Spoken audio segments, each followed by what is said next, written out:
the next topic in pharmaceutics 2 chapter name parenteral dosage form। हम लोग जो discuss कर रहे थे सुटिक्स 2 में parenteral dosage form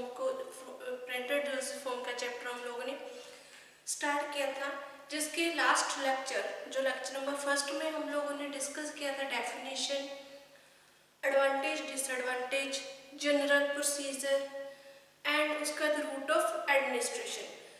अब हम लोग इस लेक्चर में डिस्कस करेंगे हमारे टाइप ऑफ पेरेंटल प्रेपरेशंस कि हमारे कितने टाइप की जो पेरेंटल प्रेपरेशंस है होती हैं और जिनको हम लोग यूज़ करते हैं। हमारे पास 4 टाइप्स है पेरेंटल प्रेपरेशन की।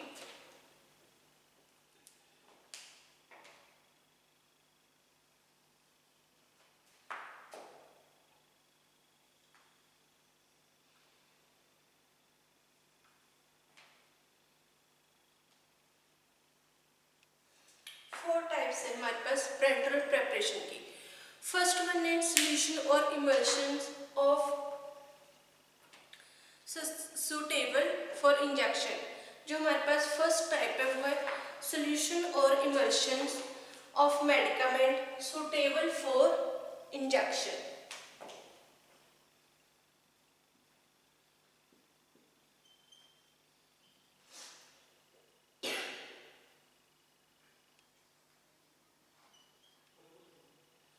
Solutions or emulsions of medicament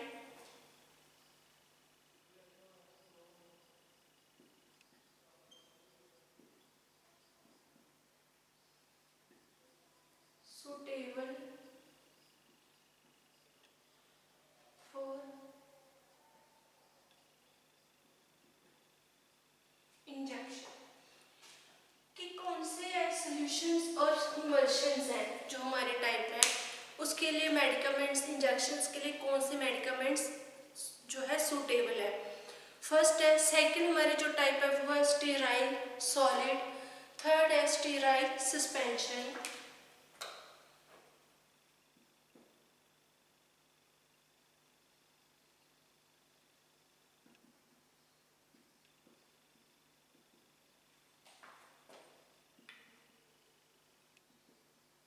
sterile suspension.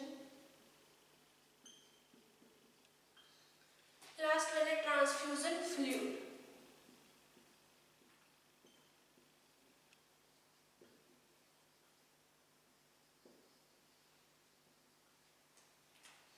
Four types हैं हमारे पेरेंटल प्रिपरेशंस की। फर्स्ट वन है हमारा solution of emulsion of medicament suitable for injection. इसमें क्या है कि हमारे जो कॉमनली हम लोग जो कोल्ड इनको बोल देते हैं, इंजेक्शंस बोल देते हैं। इसमें हमारे पास जो इंजेक्शंस हैं इनमें हमारे पास सिंगल डोज के कंटेनर्स भी होंगे और मल्टीपल डोज के कंटेनर्स भी होंगे। इसमें जो 0.5 से लेकर हमारा लीटर तक जो पैकेजिंग इसमें अवेलेबल होती है, इसमें जो पैकेजिंग है वो कितनी होगी, 0.5 ml की भी पैकेजिंग होगी और लीटर की जो पैकेजिंग है वो भी होगी। जैसे एग्जांपल इसमें डेक्सट्रोज इंजेक्शन,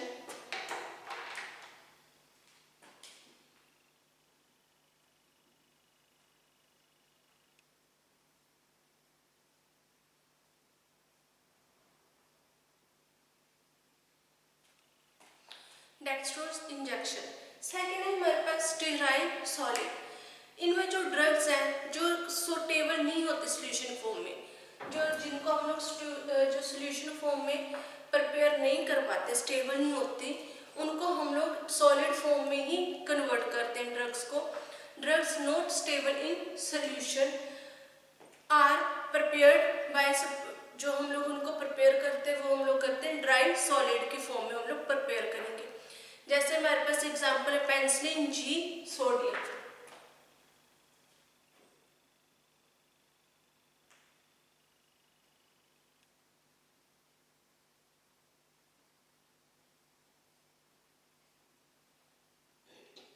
जो पेनिसिलिन जी सोडियम है ये लिक्विड फॉर्म में जो हमारी ड्रग है ये खराब हो जाती है, इसलिए इनको हम लोग सॉलिड फॉर्म में ही प्रिपेयर करते हैं इनके इंजेक्शंस। नेक्स्ट है स्टेराइल सस्पेंशन। स्टेराइल सस्पेंशन में जो हम लोग IM रूट से ड्रग्स को एडमिनिस्टर करवाते हैं, आईएम रूट से जो हम लोग इंजेक्शन लेते हैं, जैसे हमारा एग्जाम्पल है क्लोरमफेनिकोल, उनको हम लोग बोल देते हैं स्टीराइल सस्पेंशन।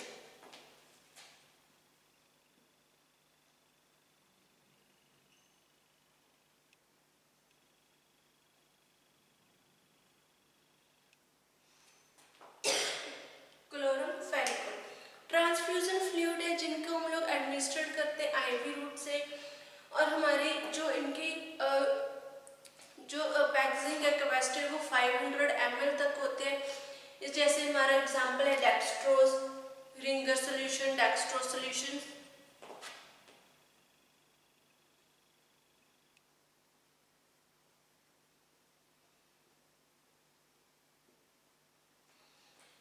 इनको हम लोग बोल देते हैं ट्रांसफ्यूजन फ्लूइड, जिनकी जो पैकिंग है 500 ml तक होगी, और हम लोग आईवी रूट से जिनको एडमिनिस्ट्रेट करवाते हैं, जैसे एग्जांपल डेक्सट्रोज और Ringer solution, that is called transfusion fluid.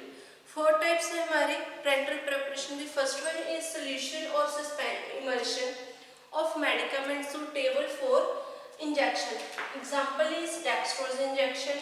Second sterile solid, जो हमारी ड्रग्स है जो लिक्विड फॉर्म में स्टेबल नहीं होती, सॉलिड फॉर्म में ही स्टेबल होती है, उनको हम लोग स्टेराइल सॉलिड बोल देते हैं। इसमें एग्जांपल है पेनिसिलिन जी सोडियम। नेक्स्ट है हमारी स्टेराइल सस्पेंशन, इसमें हमारे पास जो हम लोग आईएम रूट से जो इंजेक्शंस देते हैं उनमें उनको बोल देते हैं स्टेराइल सस्पेंशन, जैसे एग्जांपल है क्लोरमफेनिकोल। लास्ट हमारी ट्रांसफ्यूजन फ्लूइड। ट्रांसफ्यूजन फ्लूइड में हमारे पास जो एग्जांपल्स आ जाते हैं solutions, Ringer solution and dextrose solutions की।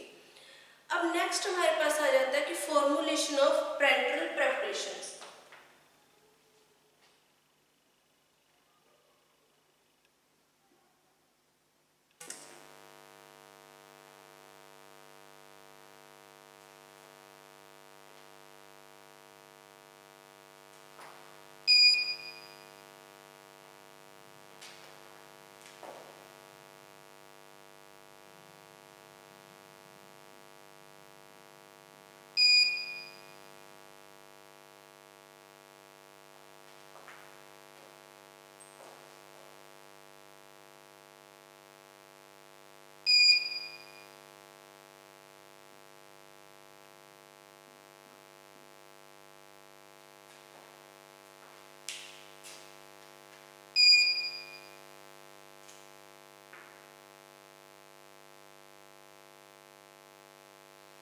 नेक्स्ट है फॉर्मुलेशन ऑफ पेरेंटल प्रिपरेशन, कि हम जो पेरेंटल प्रिपरेशन है उसकी फॉर्मुलेशन कैसे करेंगे। जो फॉर्मुलेशन हम लोगों ने करनी है पेरेंटल प्रिपरेशंस में, उसको हम लोग बहुत ही केयरफुल उसकी प्लानिंग करते हैं, केयरफुली हम लोग उसको प्रिपेयर करते हैं, प्लानिंग करेंगे उसका, हम लोग जो है प्रॉपर उसके जो फॉर्मूला है, इंग्रेडिएंट्स हैं, उनके बारे में नॉलेज लेंगे कि हमने उसको किस मेथड से प्रिपेयर करना है, उस मेथड को हम लोग स्टडी करेंगे। अब हमारे पास जो फॉर्मुलेशन है, जो हम लोग पेरेंटल प्रिपरेशन को बनाएंगे, उसको प्रॉपरली हम लोग असेप्टिक जो एरिया है उसमें कन्वर्ट करेंगे, उसमें हम लोग प्रिपेयर करेंगे। प्रॉपरली जो हमारे इक्विपमेंट्स हैं उनको हम लोग क्लीन करेंगे। अब हमारे पास जो पेरेंटल प्रिपरेशन की फॉर्मुलेशंस है कि हम लोग इसको कैसे प्रिपेयर करने, इसके लिए हमारे पास क्या क्या जो हमारे जो कौन कौन से हमने स्टेप फॉलो करने, वो हम लोग डिस्कस करेंगे। पहला हमारे पास इसमें जो फॉर्मुलेशन है पेरेंटल प्रिपरेशन की, उसमें आ जाता है व्हीकल। सेकंड है हमारा एडजुवेंट।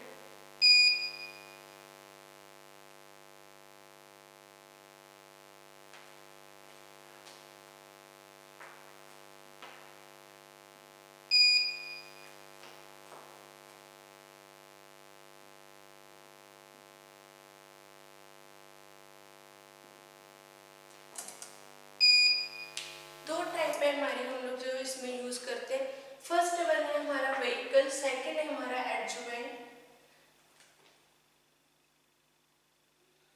अब जो हमारा व्हीकल है, जैसे हमने हॉस्पिटल एंड क्लिनिकल फार्मेसी में भी डिस्कस किया था मैन्युफैक्चरिंग में, कि हमारे पास जो व्हीकल है वो 2 टाइप के होते हैं। एक तो फर्स्ट वन है हमारा एक्वस और सेकंड है नॉन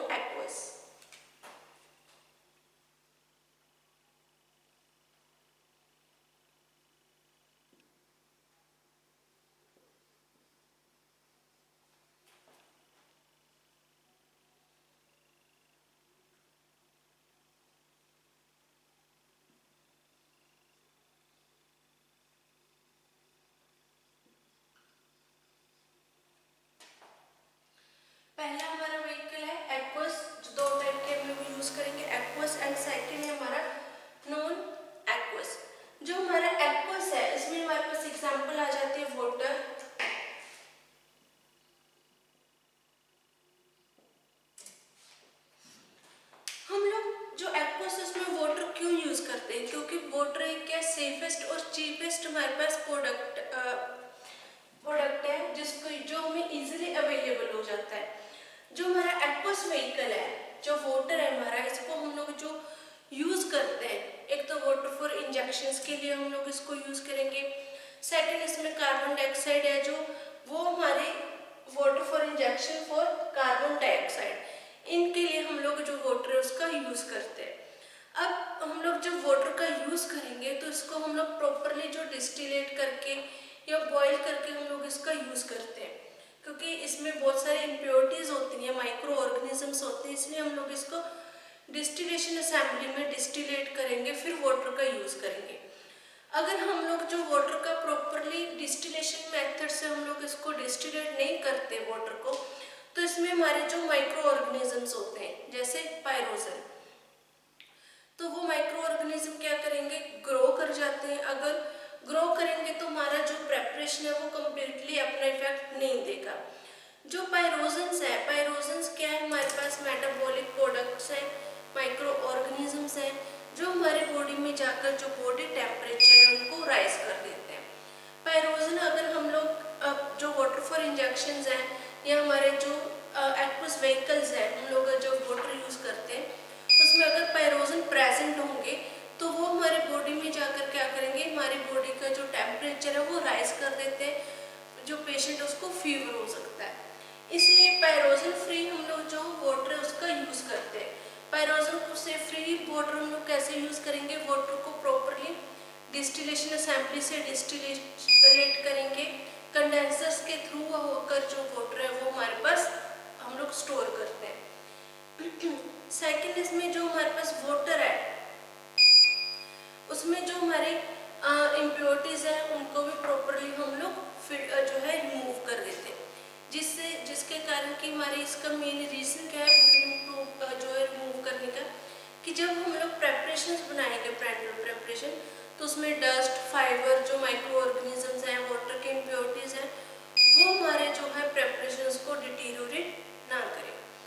अब हमारे पास जो वाटर है, वाटर फॉर इंजेक्शंस है, इसको हम लोग जो प्रॉपरली यूज करते हैं, जो वाटर फॉर इंजेक्शंस है इनको हम लोग जो प्रॉपरली डिस्टिलेशन असेंबली में से जब हम लोग वाटर को कलेक्ट करेंगे, उस वाटर को हम लोग प्रॉपरली क्लीन जो वाटर है उसको स्टोर करके रख लेते हैं। जो हमारा लार्ज जो स्मॉल साइज है, स्मॉल साइज में जो वाटर की इवेपोरेशन है, जो वाटर का इवेपोरेशन वाटर की डिस्टिलेशन है एक्वस वाटर का, वो हम लोग मैनुअली करते हैं कि हम लोग डिस्टिलेशन असेंबली लगा देते हैं, उसमें धीरे धीरे जो वाटर है वो स्टोर होता रहेगा।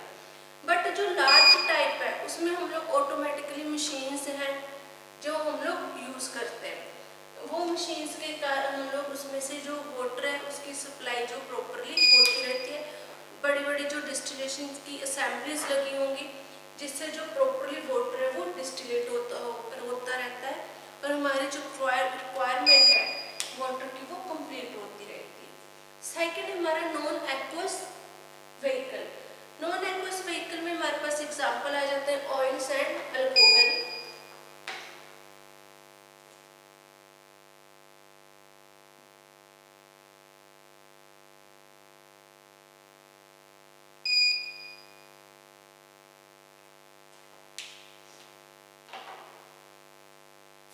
एग्जाम्पल हमारे पास ऑयल एंड अल्कोहल। जो नॉन एक्वस है इसमें हमारे पास हम लोग जैसे fixed oil, arachis oil, cotton seed oils, almond oil, इनका यूज करते हैं एज अ व्हीकल। जो ऑयली व्हीकल्स हैं, ऑयली व्हीकल्स आर जो हमारे जनरली हम लोग यूज करते हैं व्हेन द मेडिकामेंट्स आर, जो जिसमें जो मेडिकामेंट अगर स्लाइटली सोल्यूबल है या इनसोल्यूबल है, उस केस में हम लोग जो है non aqueous vehicles, oily vehicles का हम लोग यूज करेंगे। जैसे एग्जांपल है डरमेक्टाओल, डाइमाइक्रेप्रोल, जो है ये डाइमरकैप्रोल जो इंजेक्शंस है उसमें हम लोग जो यूज करते हैं वो हमारा आर्चिस ऑयल है। आर्चिस ऑयल को हम लोग यूज करने का मेन जो एम यही है कि हमारी जो ड्रग है वो प्रॉपरली सोल्यूबल हो जाएगी। ऐसे हमारे पास है इथाइल अल्कोहल। इथाइल अल्कोहल का हम लोग जो यूज करते हैं in the preparation of hydrocortisone. Hydrocorticosterone जो है ये हमारे एंटी इंफ्लेमेटरी ड्रग है, इसमें हम लोग यूज़ करते हैं क्योंकि ये ड्रग हमारे के वाटर में इनसोल्युबल है, इसलिए हम लोग इसका जो यूज़ है वो इथाइल अल्कोहल में करेंगे, उसमें इनसोल्युबल होती है। अब जो अल्कोहल है हम लोग अल्कोहल को कॉमनली यूज़ नहीं करते, क्यों? इसका रीज़न है कि जो अल्कोहल है वो पेन कोज करती है और उससे जो हमारे टिश्यूज़ है वो डैमेज हो जाते हैं जिस साइड पे हमारे इंजेक्शंस अप्लाई होता है, इसलिए इसको हम लोग कॉमनली यूज़ नहीं करते इथाइल अल्कोहल को। नेक्स्ट है हमारा प्रोपाइलिन ग्लाइकोल। जो प्रोपाइलिन ग्लाइकोल है इसको हम लोग used as a vehicle in the digoxin. जो कार्डियक की मेडिसिन है डिजॉक्सिन, उसमें हम लोग जो नॉन एक्वस व्हीकल यूज़ करते हैं वो है हमारा प्रोपाइलिन ग्लाइकोल, क्योंकि ये प्रोपाइलिन ग्लाइकोल में जो हमारा डिजॉक्सिन है वो सोल्यूबल हो जाता है। सेकंड हमारे इसमें ये था हमारा फर्स्ट व्हीकल। सेकंड है हमारे पास एडजुवेंट्स। एडजुवेंट्स हमारे हम लोग क्यों ऐड करते हैं? एडेड इंक्रीज द स्टेबिलिटी और क्वालिटी ऑफ द प्रोडक्ट। हम लोग जो ड्रग है प्रोडक्ट है उसकी स्टेबिलिटी और क्वालिटी को इंक्रीज करने के लिए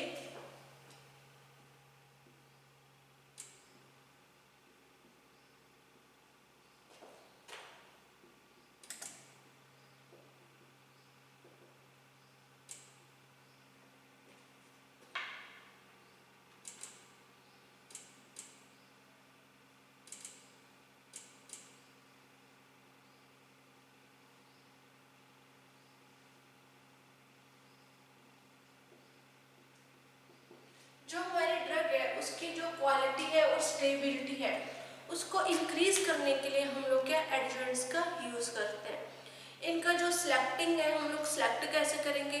selecting the adjuvants must be taken that they, जो हम लोग इसके जो हमारे कंपैटिबल हैं, जो फिजिकली और केमिकल हमारे कंपैटिबल्स होते हैं एडजुवेंट्स, उनका हम लोग जो है वो यूज़ करेंगे। हम लोग इसकी फिजिकल और केमिकली जो कंपैटिबिलिटी है उनको चेक करेंगे, चेक करने के बाद हम लोग यूज़ करते हैं एडजुवेंट्स का।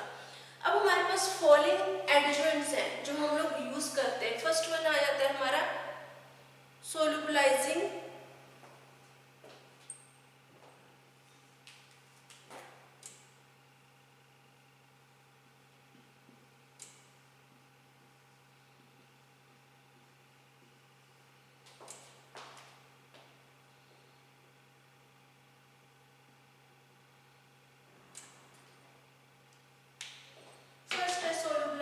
एजेंट।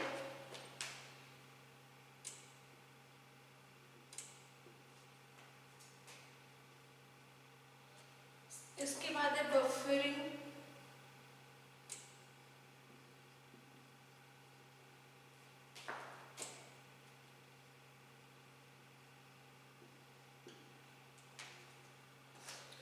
फर्स्ट है हमारा फर्स्ट जो हमारा हम लोग डिस्कस करेंगे वो है सोलुबलाइजिंग एजेंट्स। सोलुबलाइजिंग जो एजेंट्स हैं उनको हम लोग यूज़ करते हैं increase the solubility of the drug in water, कि हमारी जो ड्रग है वो इजीली वाटर में सोल्युबल हो जाए, इसलिए हम लोग सोलुबलाइजिंग एजेंट्स का यूज़ करते हैं। ये हमारा जो which are slightly soluble in water, जो ड्रग्स स्लाइटली सोल्युबल होती है उसमें हम लोग इनका यूज़ करते हैं। ये हमारे सरफेस एक्टिव जो है एजेंट्स होते हैं, जैसे एग्जांपल इसमें हमारे ट्विन्स का हम लोग यूज़ करते हैं कि हमारी जो है ड्रग है वो प्रॉपरली सोल्युबल हो जाए। नेक्स्ट है हमारा बफरिंग एजेंट। बफरिंग एजेंट में हमारे पास है जैसे हम लोग जो आपको पता है कि बफर कैपेसिटी क्या होती है, बफर का पर्पस, बफर जो है सॉल्यूशंस है उनका क्या मकसद है कि वो पीएच को मेंटेन करके रखते हैं।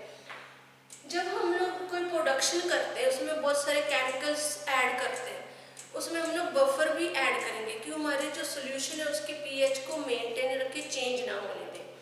अगर हम लोग सोल्यूशन डालते जाएंगे हमारे जो फॉर्मुलेशन है उसमें ऐसा हो सकता है कि हमारे जो सोल्यूशन की पीएच वो चेंज हो जाए। हम लोग पीएच को चेंज नहीं होने देना, इसलिए हम लोग उसमें बफरिंग एजेंट्स का यूज़ करते हैं। जैसे हमारे पास एग्जाम्पल है सिट्रिक एसिड। सिट्रिक एसिड को हम लोग as a buffering solution use करेंगे। नेक्स्ट है हमारे पास एंटी बैक्टीरिसाइडल एंटीबैक्टीरियल एजेंट।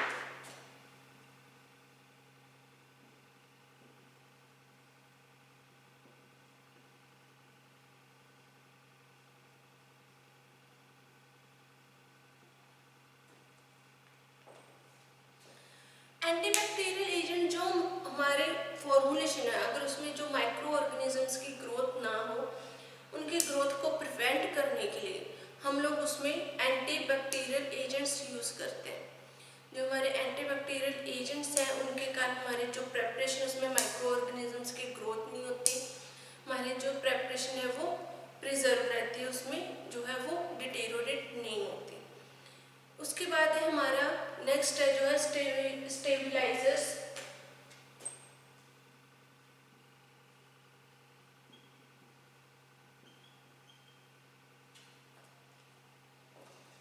जो स्टेबलाइजर्स हैं कि इसमें जो ड्रग्स है, drug in the form of solutions are more like able to deteriorate due to, क्योंकि जो हमारी ड्रग है जो सोल्यूशन फॉर्म में होगी वो इजीली डिटेरोरेट हो जाती है, क्योंकि उसमें ऑक्सीडेशन और हाइड्रोलिसिस की प्रोसेस होने लग जाती है, रिएक्शंस होती हैं।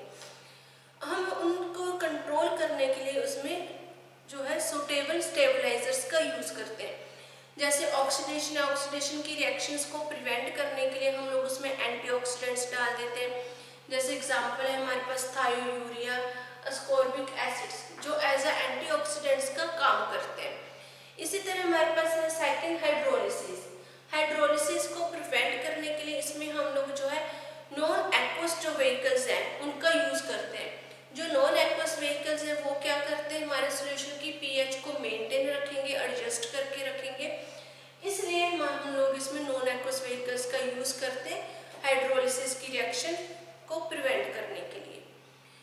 नेक्स्ट हमारे पास जो वो है आ जाता है चिलेटिंग एजेंट्स।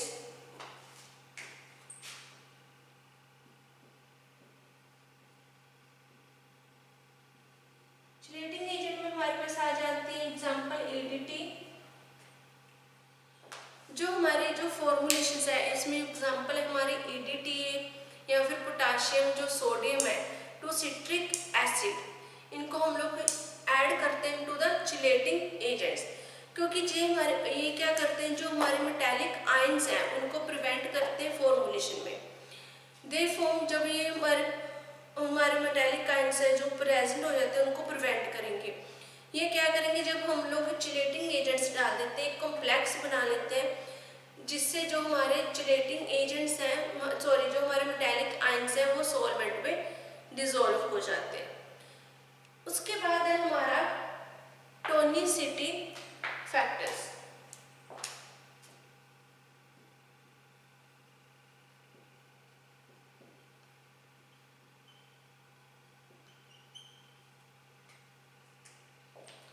टोनिसिटी फैक्टर में हम लोग जो हमारे आइसोटोनिक है, isotonic with blood plasma and other जो हमारे आइसोटोनिसिटी है बॉडी फ्लूइड्स है उनके साथ आइसोटोनिसिटी होनी चाहिए। ये हमारा जो है आइसोटोनिसिटी एडजस्टेड करते हैं। इसमें आइसोटोनिसिटी एडजस्टेड करने के लिए हम लोग इसमें जो ऐड करते हैं हमारे फॉर्मुलेशंस में वो है sodium chloride and boric acid. Boric acid और सोडियम क्लोराइड को हम लोग एज अ आइसोटोनिक जो है एजेंट्स की फॉर्म में यूज़ करते हैं कि हमारे जो सोल्यूशन है उसको आइसोटोनिसिटी वो मेंटेन रहे। नेक्स्ट है हमारे पास सस्पेंशन,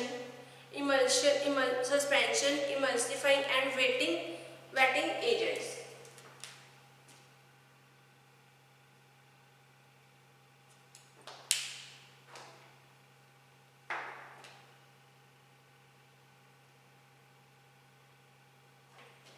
यहाँ लिख लेते हैं हम लोग जी पॉइंट। सस्पेंशन, सस्पेंडिंग,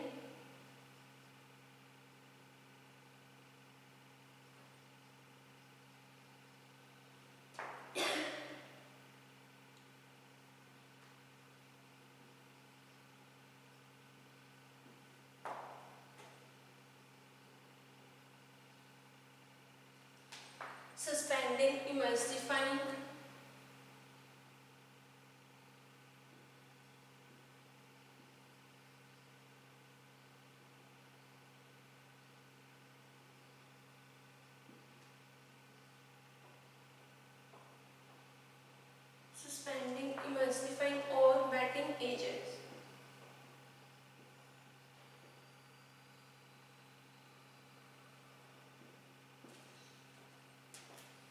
जो सस्पेंडिंग हमारे एजेंट्स हैं, सस्पेंडिंग एजेंट्स का हम लोग यूज़ करते हैं हमारा जो सोल्यूशन है उसकी विस्कोसिटी को इम्प्रूव करने के लिए, जैसे मिथाइल सेलुलोज और जेलेटिन। सेकेंड है हमारा जो इमल्सिफाइंग एजेंट्स हैं, इमल्सिफाइंग एजेंट्स का हम लोग यूज़ क्यों करेंगे, इसकी जो हमारे ये स्टेबिलिटी है उसको, इमल्शंस की स्टेबिलिटी को मेंटेन करने के लिए हम लोग इसका यूज़ करते हैं।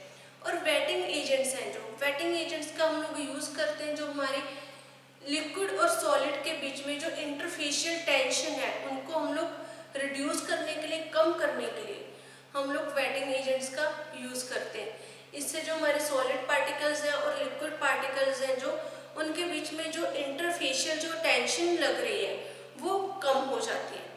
ये थे हमारे फॉर्मुलेशन ऑफ पेरेंटल प्रेपरेशंस कि दो टाइप के होते हैं हमारे पास, वेहिकल और एडजुवेंट्स। वेहिकल में दो टाइप है, aqueous and non aqueous. Aqueous में हमारे पास है वाटर, नॉन एक्वस में आ जाते हैं हमारे पास ऑयल एंड अल्कोहल।